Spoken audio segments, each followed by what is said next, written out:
A questão 1, ele dá o diagrama. Então ele dá um diagrama com uma entrada A e uma saída F. Primeiro, vou só desenhar o diagrama aqui. São 5 estados, 2, 0, E4.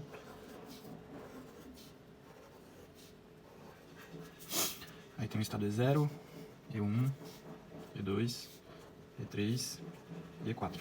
Isso aqui seria a primeira etapa de um projeto de máquina, FSM, né? Que seria a etapa do diagrama.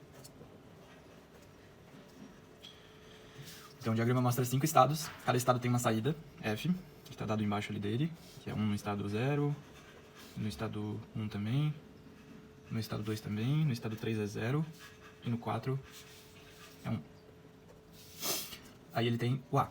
No estado 0, ele passa para o estado 1 quando A é igual a 0, do E1 para o E2 ele passa também quando A é igual a 0, aqui ele passa para o E3 também com A igual a 0, e do E3 para o E4 quando A é igual a 1. E, caso contrário, se o A for 1, nesse caso o E0 fica no E0. Idem para o E1, para o E2, para o E3 é o contrário. E para o E4 ele vai direto para o E0. Quando não tem nenhuma especificação da entrada aqui é porque, e não importa a entrada, ele vai pro estado que tá, né? Tipo, ele sai, quando ele chega no E4, independente da entrada, ele vai pro E0. Então aqui, a gente tem de input a entrada, A, e de output a saída, F.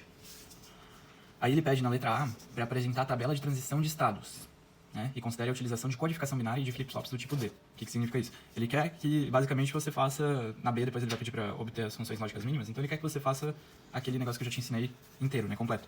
Então, teria a segunda parte, que seria a codificação.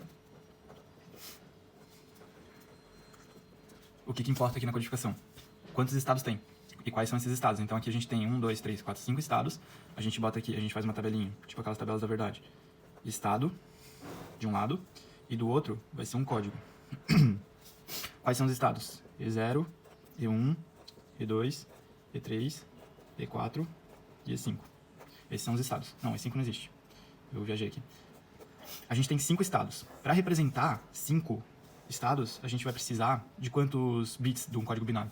Aí a gente precisa pensar, quantos números dá para representar com 1 bit? 2, né? Porque é 0 e 1. Com 2 bits, dá 4, porque são 4 combinações.